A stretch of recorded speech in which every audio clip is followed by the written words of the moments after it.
Hey, yo, welcome to another episode of Matchmaker. So we Wow. here at the YNC, and last night, man, we didn't get a chance to talk about some of the stuff, man, that we seen, man. So we want to do some breakdowns, and I'm gonna give you my perspective on the RDE game versus the Dallas Elite. What I did see was I saw that Dallas Elite is actually better than what I thought they were. They're a really Yeah. good passing team. Now the coaches got to catch up with the kids. I'm gonna just be flat out honest with y'all. The coaches definitely had to catch up with the kids because they got a really good quarterback that can throw the ball. But y'all already know, man. RDE came best defense in my personal opinion in the nation. They were very selfish on defense, but they did have a little bit of trouble, with the passing game in the secondary, which is unusual for me.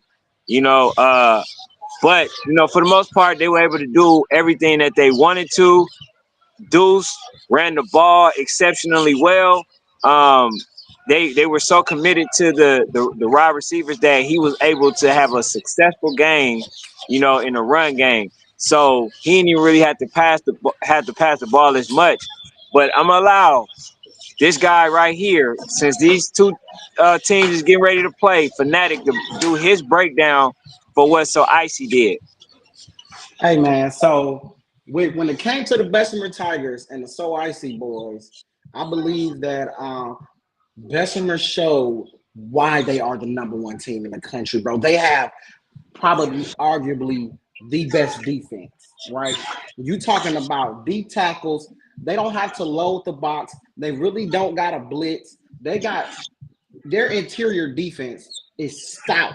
Then you turn around and they actually got some amazing D ends, big, strong D ends. So then they also have a safety. They also have a really good secondary. They also have linebackers. So I believe what the Bessemer Tigers showed is we can play amazing defense, bro. And that's what they did.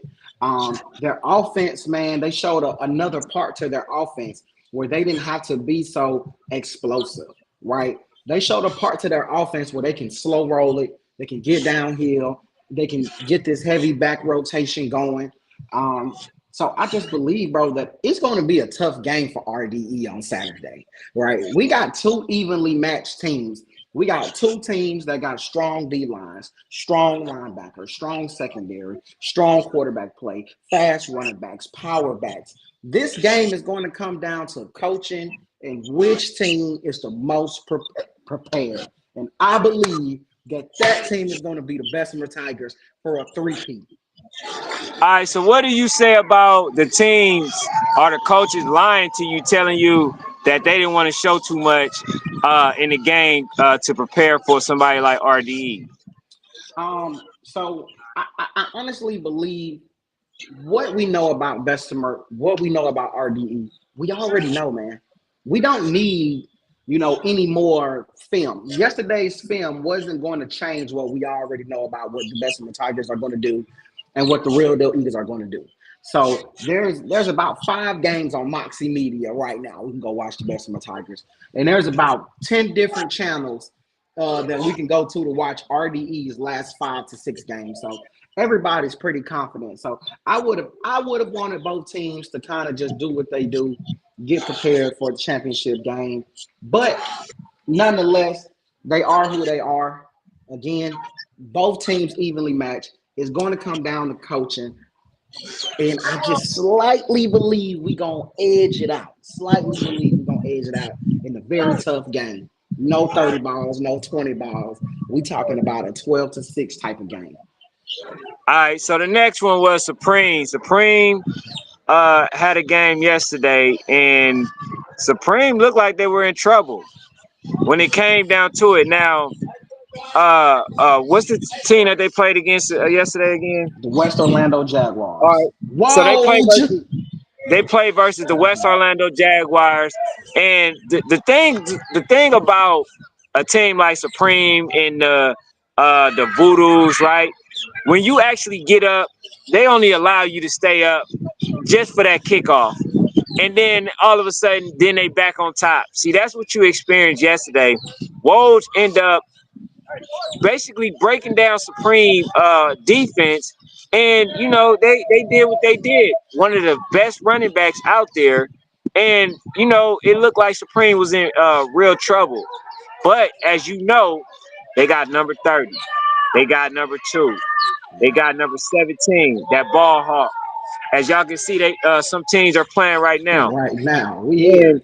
what happened was you just woke up the sleeping giant. That's really what it all boiled down to. You woke up the sleeping giant, and they understood that they were going to be in a dogfight, and they showed you why they were the best team in the nation all season. And not only that, they did it in the passing, they did it in the running, they did it in every regard. Wow. So as you so non-eloquently put it, you thought that they were going to actually lose. Supreme was going to lose. Although you did pick Supreme, trying to hedge your bet. You know what I'm In saying? real Behind life, closed you thought doors. in real life you literally thought they were going to lose, bro. I understand where you got that from, but as I already knew, Supreme will actually win the game, and they showed you why. Because they can win in many different ways. They can beat you on the special teams. They can beat you if they have to slug it out, passing the ball, or they can beat you on the run. And let's not forget all of those callbacks when Sweet Feet had to go back to back to back to continue to score because they kept calling penalties versus a 7U team. A 7U team keep calling back those penalties that had nothing to do with those play calls. So they try to get some home cooking for Woj, West Orlando, Florida, a Florida team. What? Okay, so yes, What? it was. Yes. All right. I So will you, say you can this, go man. ahead, give your I will go say ahead. this. I Go never ahead. thought Supreme never had blood in their mouth. They never been punched in the mouth before for real, and got scored on the offensive side. So I knew that the West Orlando Jaguars would score. Brandon Jones, B. Jones, West Orlando again is out here showing out. Thank you very much, Woj. But so yeah, bro, I knew that they would score, bro. Um, I mean, Supreme, bro, they're just a really good football team, bro. There's nothing you can do with them right now. We gonna see today. Today's gonna show me a lot between Bessemer and SED. When I watch these two teams tonight, when we come back, I will be able to give a fair assessment if the ATL Elite Supreme will win a natty on Saturday. But I need to see this last game to determine who I'm gonna rock with and who's gonna be able to beat the ATL Elite Supreme, if anybody. But I want to say shout out to the West Orlando Jaguars. They literally got 13 kids on that team, and they're literally just playing football, bro. Like, if they can build that team up next year, y'all are going to hate me. Y'all are going to hate me because I'm rocking with the West Orlando Jaguars future 8U team if those coaches can build that team up. All right, so we're gonna go to the next one. We had the Eagles playing versus DEA. And I I want was to know wrong. your breakdown. What did you see? What was your assessment when you saw that Um, game? so I was back and forth with that game. As I was on the Osceola versus Oh, Fort I'm Lauderdale sorry. side. Actually, So yes, yeah, I'm sorry. I'm I sorry. had to I'm be sorry. on Big Zip. I You was the know I one had over to go there. see Big Zip. You I was saw over there. plays. So I was peeking and I was like, it just looked like a really good defensive game. From what I could see, it looked like DEA just kept getting behind the sticks. They kept getting behind the sticks, and they don't have an offense that can score at that rate. But what I did see was chinks in armor. I saw chinks in armor. All right, so look, so me and Fanatic, we decided to go on different platforms so we can actually cover both games. I'm the one that was actually there, making sure that I saw the Georgia Eagles play versus one of my favorite receivers, which is Prince in Joko. I'm sorry, bro, I butcher your name every time. And I just knew that this team will give them all that they can handle, especially after they beat the Miami Garden Ravens. that this man picked that will win versus DEA, right? And he convinced me, but I already felt that the DEA will win because I thought they were supposed to win the first game. But let me tell y'all this, man. The coaches for the DEA was looking for every call in America, Wow. and they were given so many calls. I mean, I can't tell you how many more calls we can get in after that. But it was a really good game, and this is what happened. Should have been a championship team. I mean, game, and this is why I said my guy Clayton and Jonah should have put DEA on the other side. This Right. is why I felt like Georgia Eagles, although they the number one team, they have the harder road to the championship. These are the reasons why I was saying that. Because DEA is just that good. They literally only won by 8 points. It was an 8-0 game. And luckily, they got for Georgia that they got a holding call back because they actually scored the ball, but then they called a holding. But they couldn't say that they were cheating because before that they were given a fumble back that Georgia Eagles had obtained. So they can't say that, man, we were being cheated because first of all, they weren't supposed to have the ball. They end up having the ball anyway. So therefore it panned out. Okay, it panned out. DEA got the ball when they weren't supposed to, and DEA end up scoring, but end up getting a holding call on them. So it evened out. All right, but what this showed to me was that this should have been a championship game played because God forbid how bad they're going to take it out on on the Terrence We City gonna Ducks see. or versus the Twin City Outlaws. Although I believe that the Twin City championship experience will play a part in it. You know what I'm saying? But at the end of the day, Georgia Eagles is going to the championship. Even though they only played one game, they still had the harder road because This man is DEA had to crazy, play a bro. game before This them. man is stop saying that stuff before people really believe that's true, bro. It's true. That's It's very not true. true, bro. That's It's for not sure. true. It's, If we both chose Twin City to win a football game today, if Twin City wins that football game and they make it to the championship, they have had the hardest road of the YNC and the 11U. Which again, I believe Twin City can win. I'm a little nervous about their offense because again, it's every other game. Every other game, every other game, them boys got an offense. So this is the game that they should not have an offense. So we gonna see, you know what? Shout out to the Osceola Cowboys and the Fort Lauderdale Hurricanes. You know, I don't often say this because I never, I always believe it's coaches. I do always believe it's coaches and parents. But I can honestly say, man, that I don't believe that the Osceola Cowboys coaches called the best scheme yesterday. They should have thrown the ball a lot more. They should have got in space a lot more. But I'm going to be honest with y'all. And this is for the Osceola parents and the Osceola kids. The kids didn't have the right mindset coming into that football game, right? From the beginning, I believe that the Osceola players felt inferior to the Fort Lauderdale Hurricanes. And it took them a long time to see that we can actually play ball with these guys. And when they started to see that they can play ball, the game kind of got out of control already. But I don't believe that the team as a whole believed in what the coach was doing.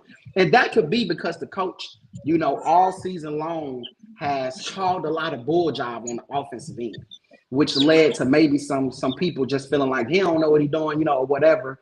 But there wasn't a lot of buy-in from the Osceola side like I thought it would be because they have a they have a great football team over there, man. So I believe the Osceola Cowboys would have still lost the football game, but I believe they could have competed a lot better if there would have been a lot more buy-in.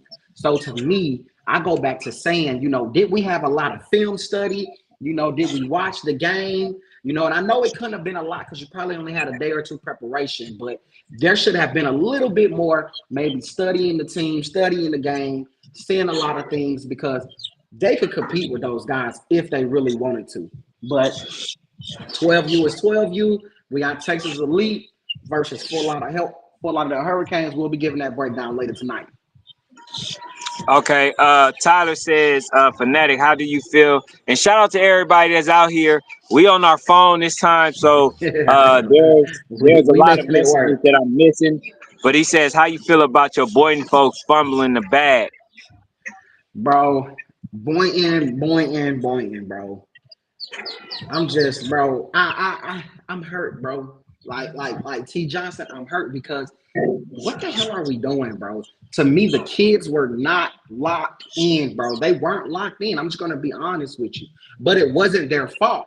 It's because you have coaches, bro, who are looking, maybe they're looking beyond Miami and they're looking towards Rare Breed because, bro, we should never at the YNC get a damn freaking penalty because coaches are on the field at 13 years old. Get off the field. Get off the field, bro. We had 2 penalties for coaches being on the damn field. And it ain't one coach, bro. It wasn't. Hey, I don't know. That boy was going off. Sorry, y'all. I'm sorry. I'm back, y'all. I'm sorry. I got a call. All the coaches were on the field, bro. Every single last coach was on the field for the Boynton Bulldogs. At this point, just put on some damn equipment and go play if you're going to be standing on the field, bro. Then we kicked 2 to 3 punts. I love that we're kicking the punts to the corner. You definitely don't want to field the ball. You don't want to punt in the middle of the field when you play in Miami. If you're going to field it to the corner, we got to make sure that we have people to cover the damn field. We're kicking it to the corner, and the whole damn punt team is in the corner. We don't have nobody in the field. Multiple times, bro. Multiple times. Punt the ball out of bounds. Then we're winning the freaking football game, and then we want to do an onside kick, and we're winning the game. This is when you kick the ball deep. We covered the kickoff good every single time. Don't get scared now because of what you're doing wrong on the punt. Kick the ball down deep. You can't give the Miami team a half a field. Then, bro, he's going to run quarterback power when he gets to the 5-yard line. A damn 8U team could have coached that. When he gets to the 5-yard line, QB power. It's not enough to tell the kids QB power. You need to find something to stop it. Time out. We're going to blitz. I'm going to walk these linebackers down. We're going to do, hey, bro. Hey, look, he's going to run QB power. I want y'all to blitz. I want this. I want that. They ran the same play multiple times in the end zone. I have never seen the Boynton Beach Bulldogs be outcoached. Never in 2 years. Every game, even in the games they lost, I've never seen them be outcoached. I've seen missed opportunities. This was not missed opportunities. This was bad coaching. And it hurts me to say that because I think the Boynton coaches are A1. I think they're some of the best coaches in 13U. I just don't think that they show how prepared that, like, they're usually the most prepared age group. They're usually the most prepared coaching staff. They were not prepared, bro. And then the game's not over. We have a minute and some change left. It's not over. It's not over, bro. You never know what the football guys will do if you do play the game right. Bro, we crashing out. We crashing out with a minute and some change left. Miami is literally, they're not taking a knee. They're getting ready to run a play. What are we crashing out for, bro? It's just like, bro, I was Tyler, you just opened up an old wound that last night I closed that door. I told myself I'm not going to stress out about that stuff down here. And thank you, Tyler, for opening up the damn door, talking about the damn Boynton Beach Bulldogs when I literally closed that door last night when I left the field drunk. I feel like I was drunk when I left the field, bro. I literally was oh my gosh. I was crying tears when I left the field because I can't believe the team that I had to win. I had them win the day they lost the YNC versus Rare Breed. The next day I said the Boynton Beach Bulldogs was winning it next year. The next day I said the Boynton Beach Bulldogs will win the YNC next year. I've said it in March, April, May, June. I don't care what no other team has done. I said we were going to win the YNC. We came out here. We were not focused. Even pregame. Okay, let's turn up. Let's do all that. And, hey, bro, someone else said anytime Boynton Beach does all the rah-rah pregame, they're going to lose. Somebody else said that earlier in the year when they lost to Sunnyland. I wanted Boynton to come out, do a little raw. Let's get on our side of the field. Let's get back stretched out. Let's get warmed up. Let's get focused. Miami Garden Ravens was focused from start to finish of the football game. From start to finish, they was focused. So it's just like, I don't know. We didn't come ready to play a football game, and the Boynton Beach Bulldogs just did not want it, bro. They didn't want it. So now we going to have Miami Garden Ravens in the YNC National Championship. We shall see between the OG Ducks and Rare Breed tonight who will be in the YNC Championship playing against them. I will give y'all my opinion on who will win tonight. Thank you, Tyler, for reminding me. So for what I seen, man, you know, they had a situation, right, that I think they want to kind of because to be honest too, though, to be fair, they did fumble, and that fumble was supposed to go back to Boynton, but then they end up calling a 15-yard penalty versus Boynton. So there was some calls that actually helped Miami Garden Ravens out because they really weren't supposed to be in there. They fumbled, and it was really in their territory. I'm just gonna be all out. I'm gonna be very honest with y'all, right? When JBN came in after being hurt, and he came in and ran that ball for about maybe 80 yards. That should have been it. They should have been playing the field from that point on. Why the hell is you still pooching the ball?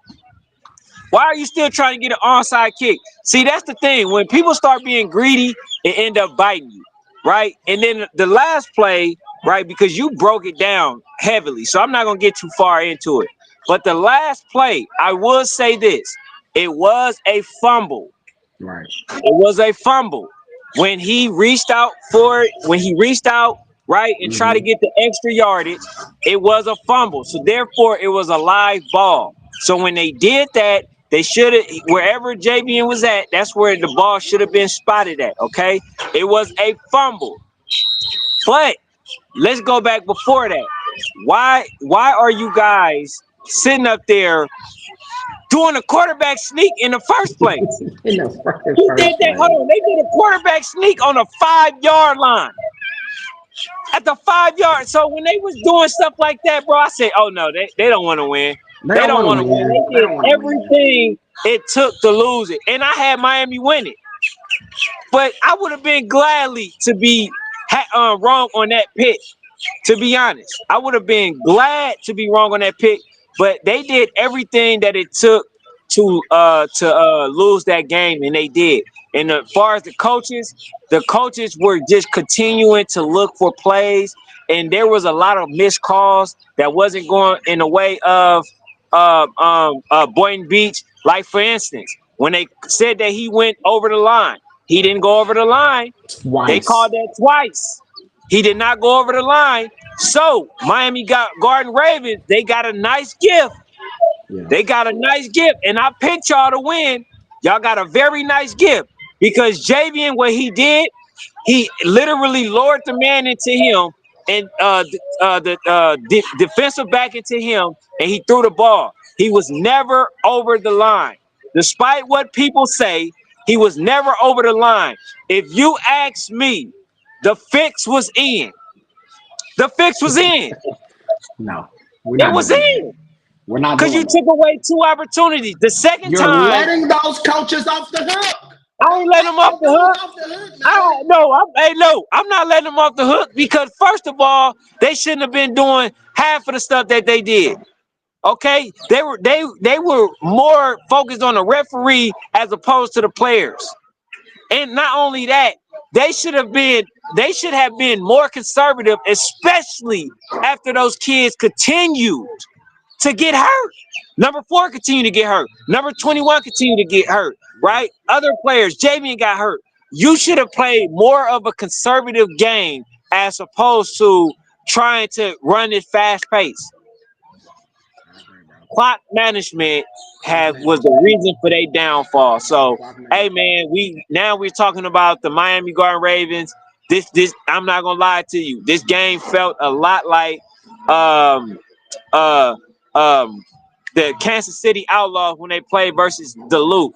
That's what it feels like. Oh, They hell wanted this no. team to go to the Oh, championship, and that's what happened. cut It felt a lot like you're that. letting those coaches off the hook, I bro. ain't letting them And off it's the hook. not like that. They I literally, bro, they were not prepared to play Miami. Shout out to Coach Rod, bro. Shout out to Rod Mack. He was ready for this, bro. He literally was prepared and ready, bro. I'm not letting you do that at the YNC right now, bro.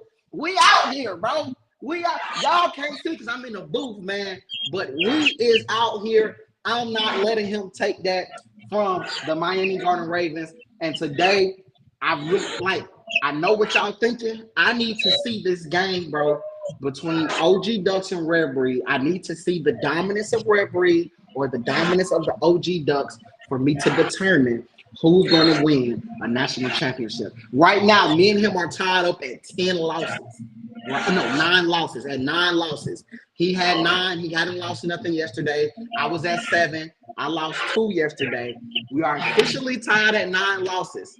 So these next couple games are super important to what we have going on at the end of the YNC. Last year, I was embarrassed. He beat me probably by 7 to 8 picks. That's clearly not happening this year. I don't know what's gotten into him. I don't know why he believes in everybody. But this year, bro, we are tied up officially at 9 losses because, of course, y'all know I went with DEA. I almost shocked the world with that pick. And then you guys know that I went with the Boynton Beach Bulldogs, which took me from 7 losses to 9 losses. So my parlay right now is a little bad. His parlay is terrible. Today, we both have very much similar teams. I can't remember if we went against anything today. Oh, he has Red Breed. I have Red Breed winning. He has the Billionaire Boys winning. So that is one game that we both can say that will determine some things. But y'all know we're gonna come back tonight and whatnot. Also, man, I'm excited. I'm really excited about a lot of football games that's still being played today. I'm excited to see Woj versus SCD. As y'all know, I chose SCD, but somewhere Brandon Jones knows where my heart really lies. I wish Brandon Jones was on here right now because he knows he's probably watching some football. But B. Jones knows where my heart lies. And though I chose SCD, my heart belongs with the family. My heart belongs with the family. Right? So even though I chose him, shout out to Woj. I'm going to be rooting for y'all secretly because in the words of National Sports Chat, I actually don't mind being wrong about this pick. Absolutely. So, what is the other games after the Osceola? What was the next game? Did we talk Voodoo. about Bugatti? Did Voodoo we talk versus about? Hey, Bugatti.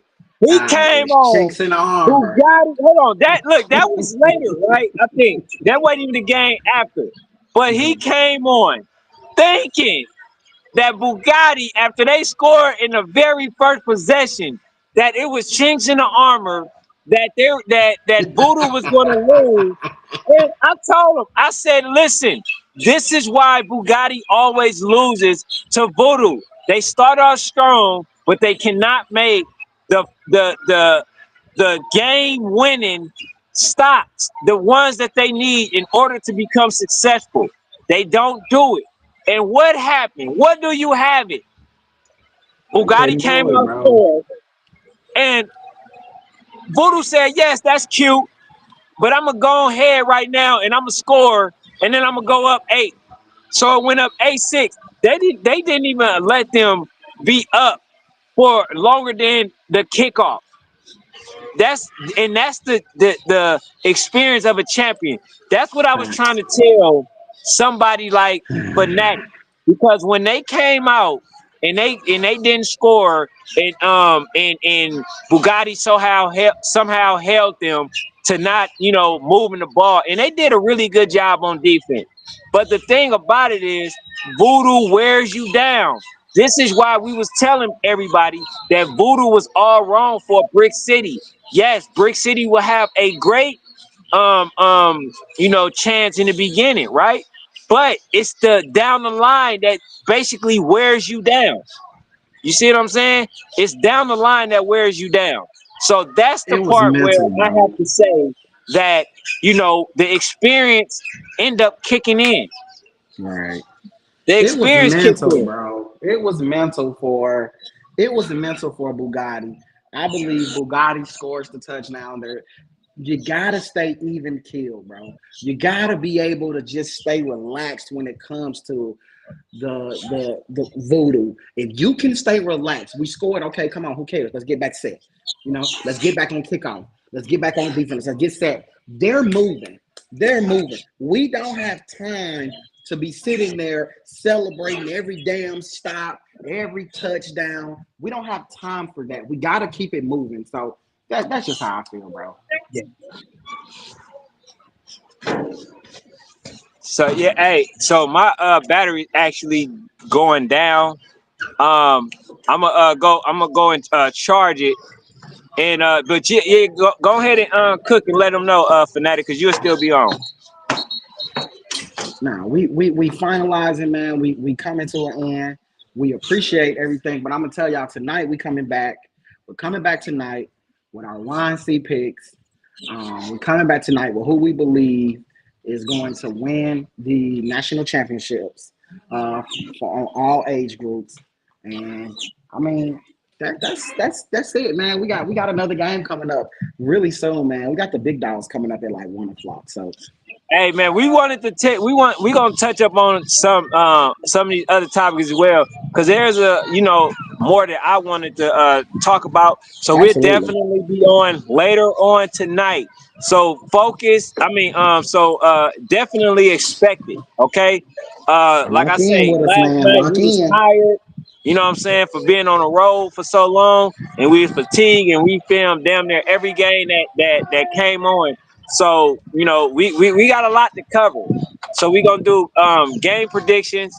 But I do expect Rare Breeds to win, even though they do got a few injuries. I seen my guy Corey, with a cast on, and then I just seen that somebody said that uh, Rare Breed might not have a running back.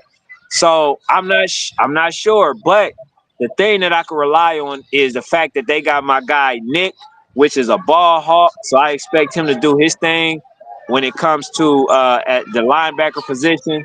And I just think the experience will put them over the edge over the OG Ducks. So that's just my pick. You know what I'm saying? And hey, we'll see y'all. We'll see y'all later on Hey, tonight. we coming back, man. Tune in.